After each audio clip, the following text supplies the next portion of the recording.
Helping video post చేసిన. So ఈ video మళ్ళీ ఎందుకు తీస్తున్నా అంటే ఈరోజు కేసీఆర్ వస్తుండు మా జగిత్యాలకి. కొందరు ఫోన్ చేసి మేము కల్పిస్తాం కేసీఆర్ని అది అని చెప్తే, సో మేము జగిత్యాలకి వెళ్తున్నాం. వచ్చినాం ఆల్రెడీ జగిత్యాలకు. ఇప్పుడు జగిత్యాల హైవే దగ్గర ఉన్నా నేను. ఇక్కడ రీచ్ అయ్యి ఉంటుంది ఇక్కడ ఆయన అయితే కల్పిస్తా అన్నారు. ఒకవేళ మూమెంట్ ఉంటే కలిస్తే మాత్రం ఖచ్చితంగా నేను కేసీఆర్ మనకి ఏం చేసిండు, ఏం మాట్లాడిండు, ఏం ఇచ్చిండు అన్నది నేను ఖచ్చితంగా అందరికి చెప్తా. వీడియో ఎండ్ వరకు కూడా, ఎందుకంటే ఎక్కడ ఏ క్లిప్ ఉంటుందో తెలియదు. సో అందుకోసమే చెప్తున్నా. ఓకేనా, బాయ్. ఇది దోపిడి పాలన, దొంగల పాలన, హైదరాబాదులో ఇళ్లను కూల్చే పాలన, కాంగ్రెస్ పాలన, ప్రజలను ముంచే పాలన, కాంగ్రెస్ పాలన, ప్రజలను దోచే పాలన, కాంగ్రెస్ పాలన, ప్రజలను ముంచే పాలన, కాంగ్రెస్ పాలన, ప్రజలను ముంచే పాలన.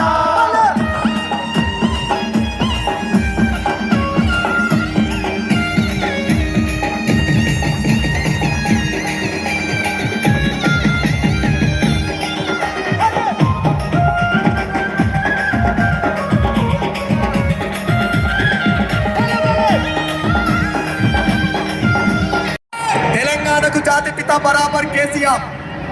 తెలంగాణ పాట పాడాలి అనుకున్నప్పుడే నరహంతక చంద్రబాబు నాయుడు బూటకపు ఎన్కౌంటర్లు చేయించిండు ఆ రోజు. అట్లాంటి సమయంలో ఇట్లాంటి వేదికలు కట్టి వందలాది మంది కళాకారుల్ని తయారు చేసి మాలాంటి వాళ్లకు గుండె ధైర్యం ఇచ్చిండు కేసీఆర్. అందుకే తెలంగాణ జాతి పిత. అవునా? ఉత్తమాటలు చెప్పే రేవంత్ రెడ్డి తెలంగాణలో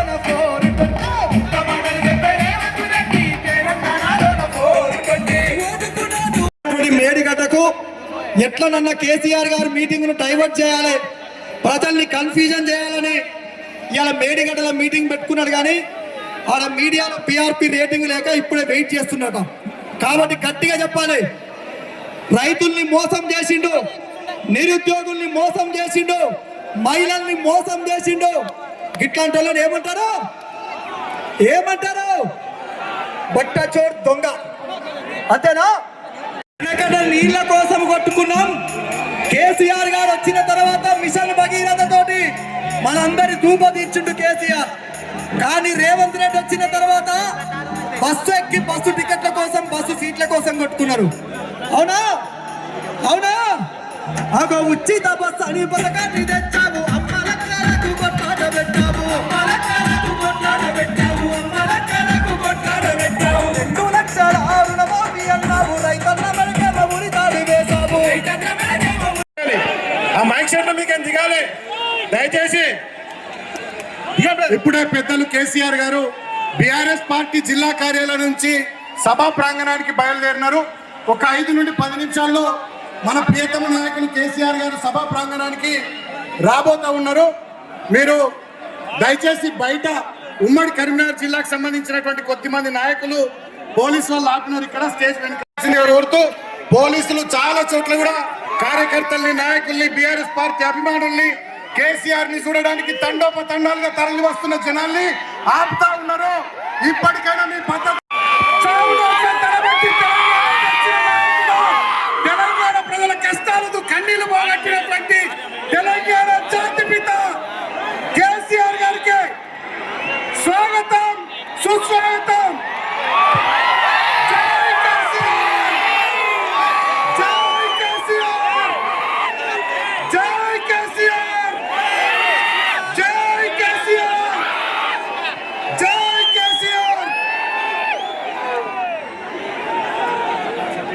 బ్యాక్గ్రౌండ్ లో సాంగ్ ప్లే చేయండి.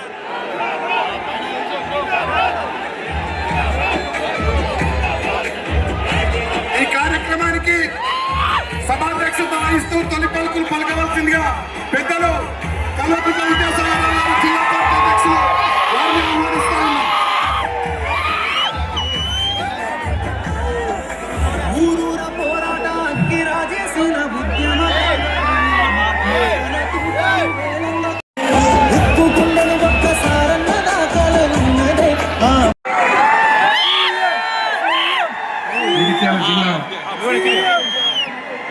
బీఆర్ఎస్ అధ్యక్షులు గౌరవనీయులు విద్యాసాగర్ రావు గారు రీవన్ చేసి అందరూ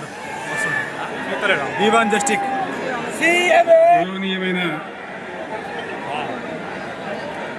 తెలంగాణ శాసన మండలి ప్రతిపక్ష నాయకులు గౌరవనీయులు సిరికొండ మత్స్యాచారి గారు, శాసన మండలి సభ్యులు ఎం రమణ గారు, దేశపతి శ్రీనివాస్ గారు, శాసనసభ్యులు మాజీ మంత్రివర్యులు గంగుల కమలాకర్ గారు, కోరుట్ల ఎమ్మెల్యే డాక్టర్ సంజయ్ గారు, హుజూరాబాద్ ఎమ్మెల్యే పాడి కౌశిక్ రెడ్డి గారు, జనగామ ఎమ్మెల్యే గౌరవనీయులు పల్లా రాజేశ్వర రెడ్డి గారు, ఇదే ప్రాంతానికి చెందిన మరో మాజీ మంత్రివర్యులు గౌరవనీయులు కొప్పుల ఈశ్వర్ గారు, పేర్లు చాలా ఉన్నాయి, తెల్లారితో చదవానంటే. వేదికను అలంకరించిన మాజీ ప్రజాప్రతినిధులు, మాజీ జడ్పీ చైర్మన్లు, స్థానిక ప్రజాప్రతినిధులు, అందరికీ నా నమస్కారం. ఇదే జగిత్యాలకు సంబంధించినటువంటి అలిశెట్టి ప్రభాకర్ అని ఒక కవి ఉండేవాడు. పట్టణంలో మీ అందరికీ, ముఖ్యంగా జీవనన్న గారికి, ఆయన వెంట వచ్చినటువంటి ప్రతి పౌరుడికి, ప్రతి అన్నకు, ప్రతి తమ్ముడికి, ప్రతి చెల్లెకి కూడా పేరు పేరున బీఆర్ఎస్ రాష్ట్ర అధ్యక్షుడిగా నేను హృదయపూర్వకమైన స్వాగతం, సుస్వాగతం తెలియజేస్తా ఉన్నాను. బ్రిడ్జ్ అవసరం మాకు కంపల్సరీ కావాలి అంటే నేను ఇక ఓదాలు బీదాలని మర్చిపోయి ఏంది జీవన మళ్ళీ చెప్పండి అని చెప్పిన వెంటనే అక్కడి నుంచి ఆదేశాలు ఇచ్చి 70-80 కోట్ల రూపాయలు మంజూరు చేసి ఆ బ్రిడ్జ్ అప్పుడు కట్టించినాం. తన యొక్క నియోజకవర్గం పట్ల, తన ఏరియా పట్ల, తన పరిసర ప్రాంతాల ప్రజల పట్ల ఆయన కనపరిచిన ప్రేమ అదంతా కూడా చాలా అద్భుతం. అందుకే ఆయన చూసారు కదా నా వీడియో.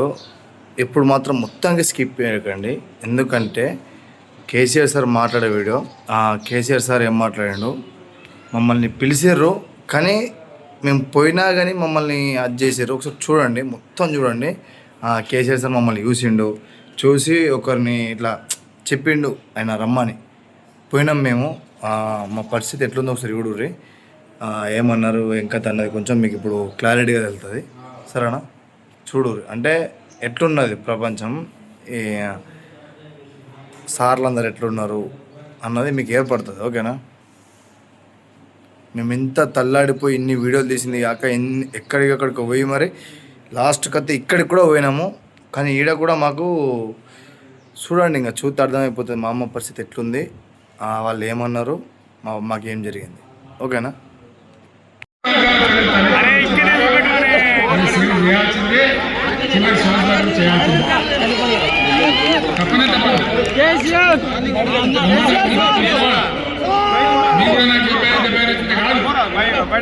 ఇలా మీరు 50-20 అంత యువకులాగా, అంత ఉత్సాహంగా ముందుకు దూసుకొని పోదాం. తెలంగాణ ఎత్తుమతి సంగతి చూస్తాను. అన్నీ పొగరిల్లాగా చేసినాం. సగపడిన కేసీఆర్ వాళ్ళు కేసీఆర్ వాళ్ళు మంచిగుండేనా? మళ్ళీ ఇప్పుడు ఎవరో వచ్చే ఏం బీమార్ వచ్చే కరెంటు కాకెత్తుకొని పోయిందా? ఆనాడు 7,000 మెగావాట్లు అంటే ఒక ఏడాది ఒక మంచిగా చేసి 24 గంటలు కరెంట్ ఇచ్చింది. క్షణం కూడా పోతుంది.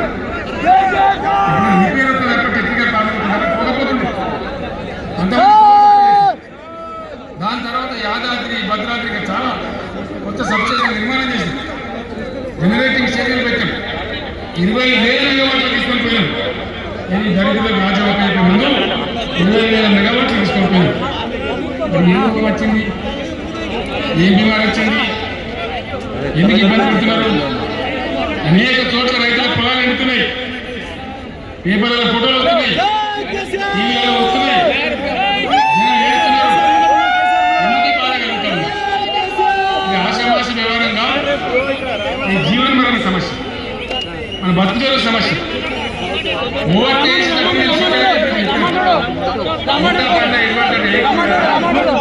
దెబ్బతింటారని చెప్పినారు. నా మాట ఎన్నోడు ఏమైంది? ఏం జరుగుతుంది? ఆ రోజు నేను చెప్పినా వీళ్ళు కనుక గెలిస్తే ఈ దుర్మార్గులు వీళ్ళ గుండె లోపల తడి లేదు. వీళ్ళు రైతు బంధుకు రామ్ రామ్, దళిత బంధుకు జై భీమ్. అయిందా?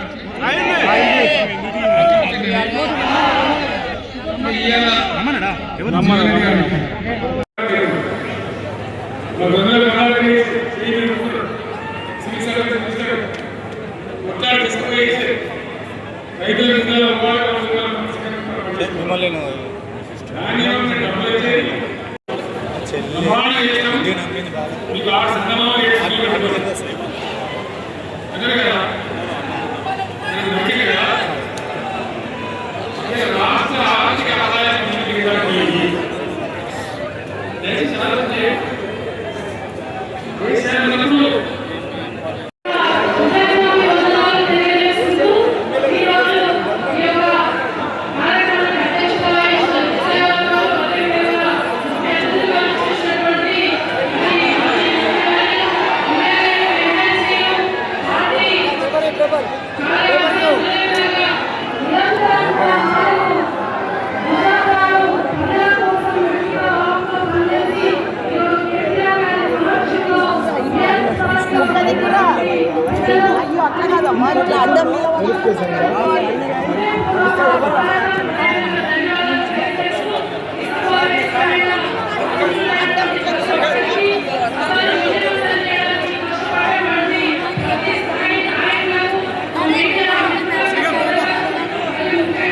అమర్ అటు ఊళ్ళేరు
చదవకుండా కేసీఆర్ మాట్లాడండి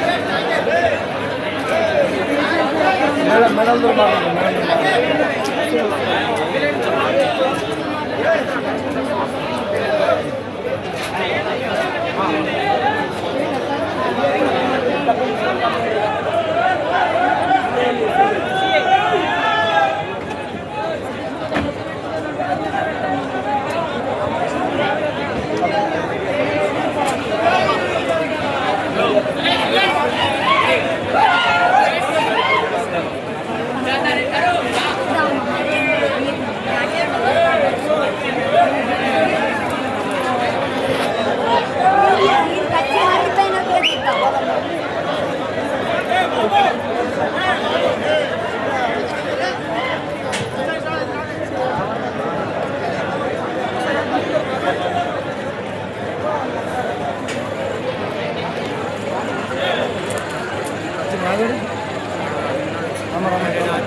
చరణ్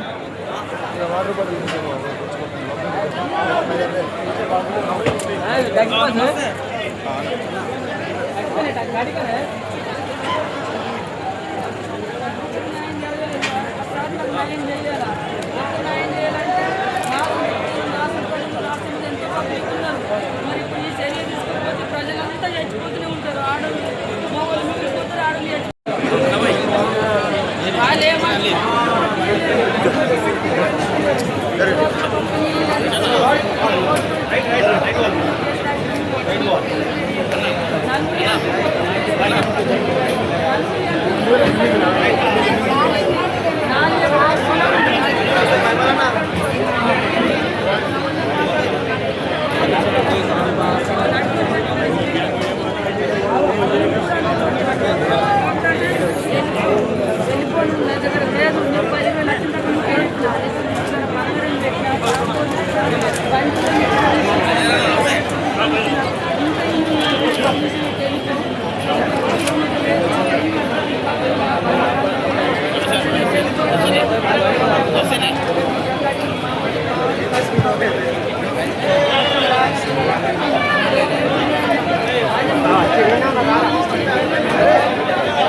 అరెస్ట్ చేసుకుంటాను. పదం మీద లేదు, నేను అంత పెద్ద గొప్పదని కాదు. చంపిన వాళ్ళకు చంపే శిక్ష నేనని నేను కోరుకుంటున్నాను. వాళ్ళ నలుగురు